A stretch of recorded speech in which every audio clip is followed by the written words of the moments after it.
Okay, so this is the last 6.4 video, and I'm going to be going over application questions. But before I do, I actually want to talk to you about a special case. So what happens when you're evaluating and you can't get your base to match? Because remember, we said the method for evaluating was to make this guy match the base over here. Okay, now sometimes you actually won't be able to very nicely. In that case, all you do is you just go log of m, which is up here, divided by log of b down there.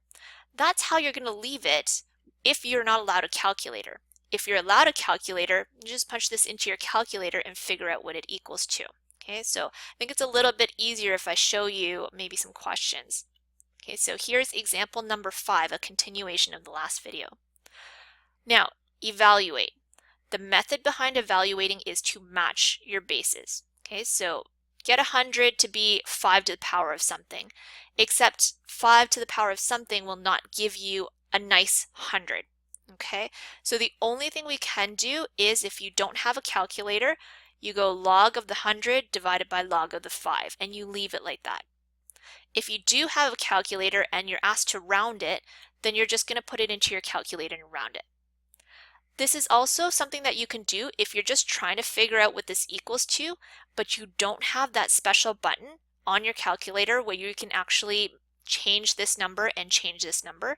If you only have a log button on your calculator, then you'll have to, if you want to figure out what this equals to, use like the log base 10 for these guys separately and divide them to get the answer.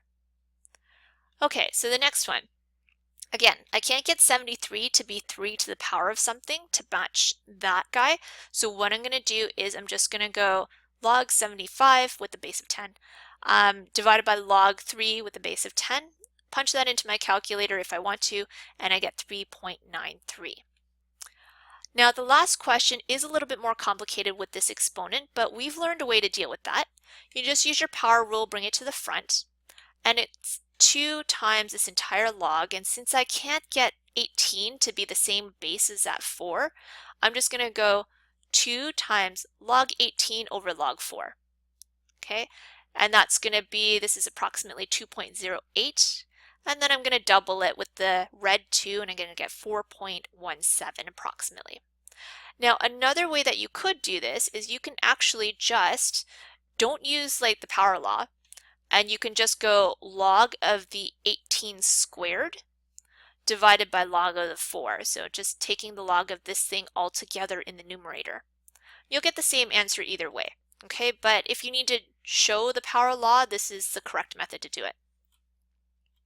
All right, let's start the application questions. So, ASAN invested $500 at 8.5% per annum, so that just means per year, but they're compounding annually. This investment is now worth $5,000. How long has the money been invested? This question we've seen in grade 11 before in the financial unit. Okay, you can use logs, or you can use, I think before I might have used lns, but it's the same thing. Okay, so we're just going to tackle it the same way. This is your future amount, which is the 5,000. This is your principal, which is the original amount that you invested. Okay, I is going to be your interest rate as a decimal, so 0.085. I know it already has a decimal, but this is technically a percentage. So divide this guy by 100.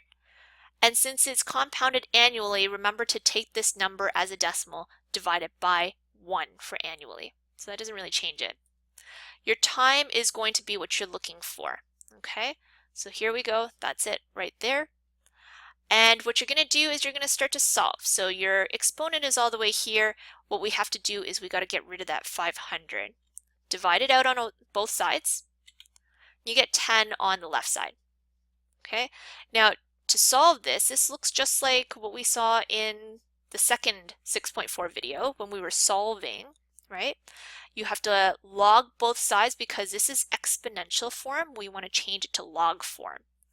Log both sides, and then we can use the power rule and bring the t to the front, and we get t times log 1.085. Now divide both sides by this log 1.085, and you get t by itself, which is approximately 28.2 years.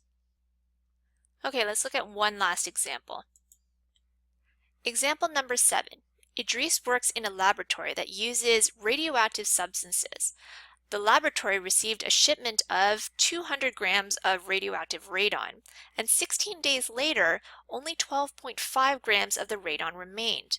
So determine the half-life of the radon. Now this is a grade 11 question on half-life, and notice that we're just going to take that grade 11 equation.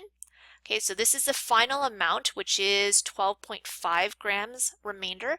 This is the original amount, which is the 200 grams.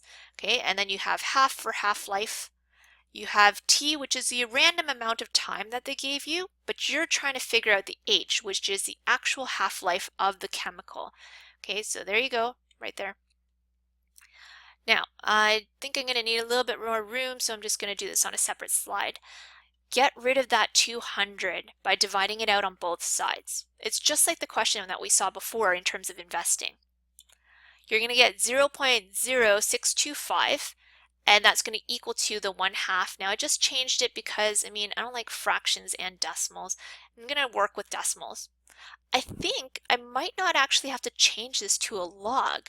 Remember before where we said this is the exponential form, so to solve it, we would have to use logs and change it to the logarithmic form?